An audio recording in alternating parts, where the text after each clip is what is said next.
10-Minute Jazz Lesson Podcast, episode 375.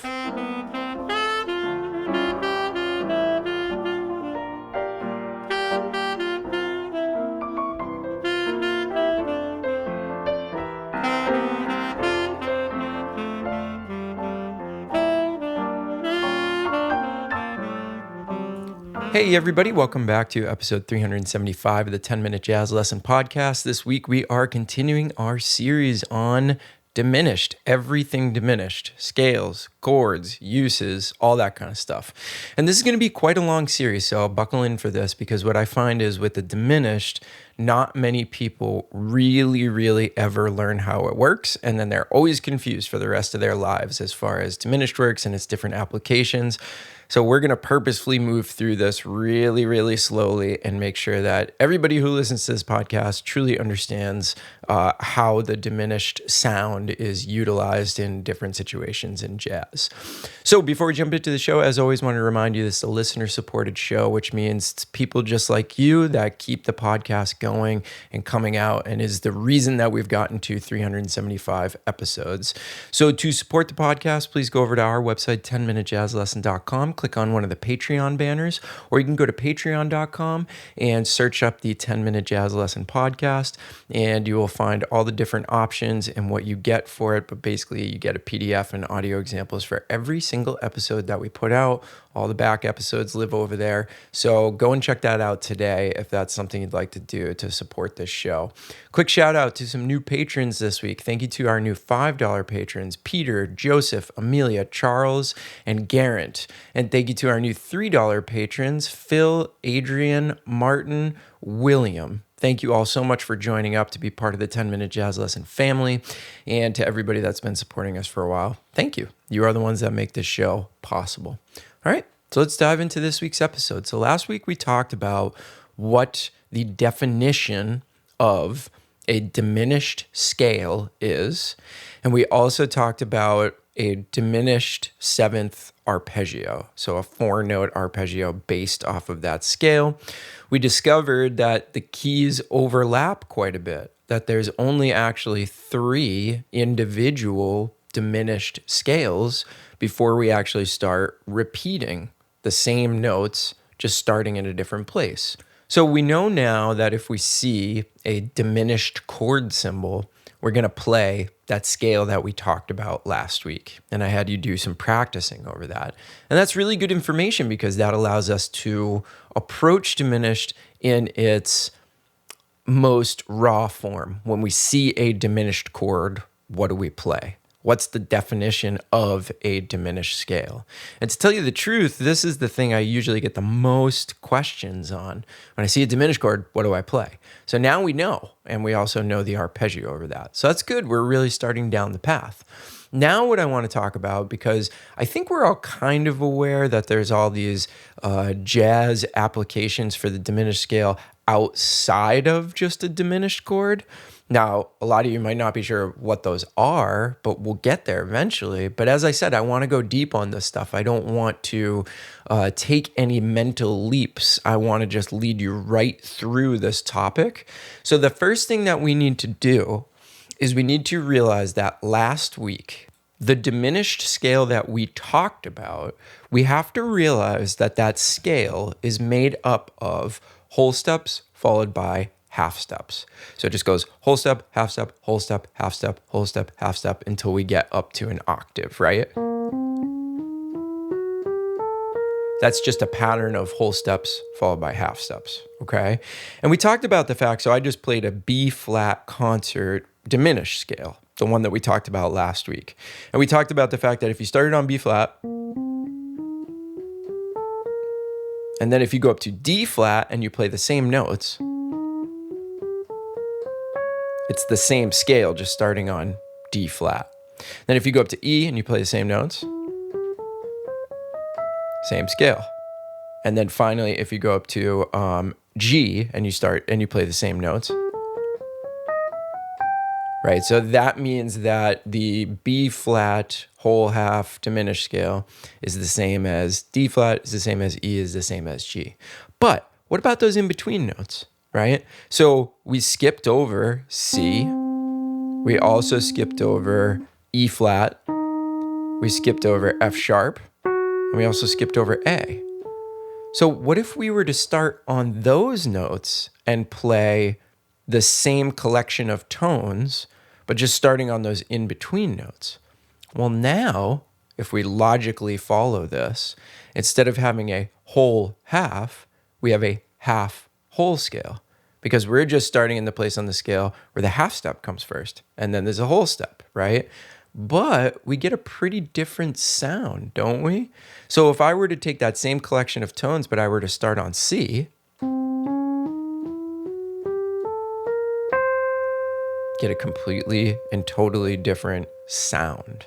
And this is obviously going to go somewhere. This is really, really going to lead us to something that we can actually use over chord changes. We're not there yet, but just know that that's where I'm going with this. So now, just like any scale, if we start on different notes of any scale, even a major scale, what do we call that? We call that playing the modes of the scale, right? And in a major scale, it's interesting because the intervallic structure of a major scale is such that every mode is going to be different. It's going to have a different intervallic relationship.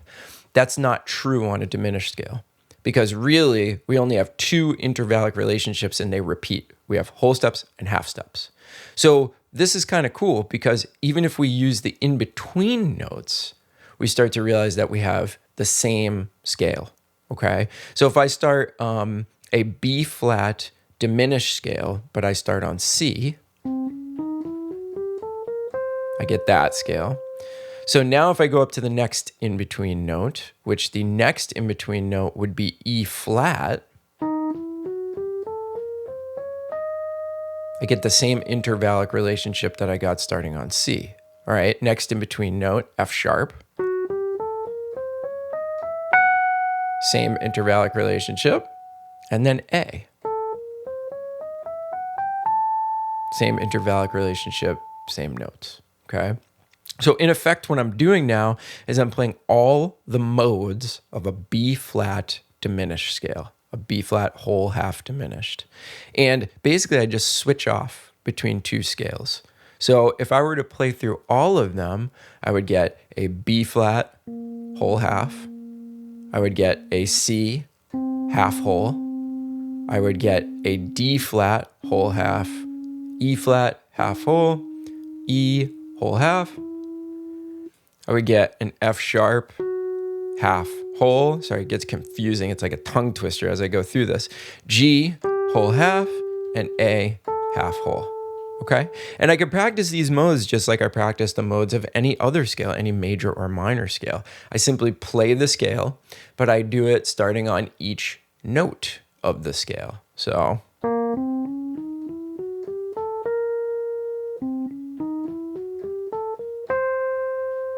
right? And so on and so forth, right through the scale, starting on every note. So let me demonstrate that on saxophone with a metronome for you this week. And this is on your PDF. This is a concert B flat diminished scale, but playing through all the modes, and all the modes are labeled.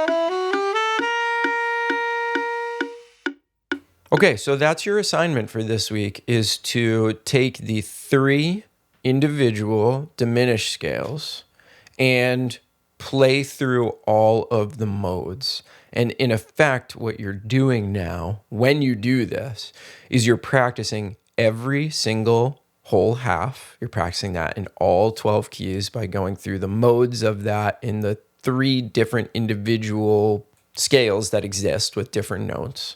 And then what you are also doing now is you are practicing all 12 keys of the half whole diminished scale, which we that can be confusing, but we're going to see like sort of the difference between those two. Just know that there's kind of two forms of the diminished scale. And actually there's a lot more forms of the diminished scale, but those are the ones that we are going to be focusing on in this series, and all the different applications of those two: whole, half, half whole. So remember, whole half is still, if I just asked you out of the blue with no context whatsoever, play me a D diminished scale, and I didn't give you any more context than that, you would want to play me a whole half scale. All right. That might not be the case everywhere in the world with all the different teachers that have all these different systems, but I think that's a good rule of thumb, is to, if you don't have any more context than that, diminished means whole, half. All right. And let me know if you have different opinions on that, or you've been taught something completely different. But I think that's sort of a good place to start. All right. So let me know if you have any questions. We are going to do our lick of the month and our tune of the month, and then we'll pick up again at the beginning of October and keep going with this series. I like to space them out so that we don't get too inundated with one thing, but a lot more coming on this diminished stuff. Hope you're all doing well out there. Remember, you can support the show by going to Patreon and searching for the 10-minute jazz lesson. And basically, you pay a very small monthly fee and you get access to all the PDFs and audio examples from every episode that we've ever done. And you keep this show going. So we really appreciate you if you're already doing that. And if you're not, please consider supporting us. Okay?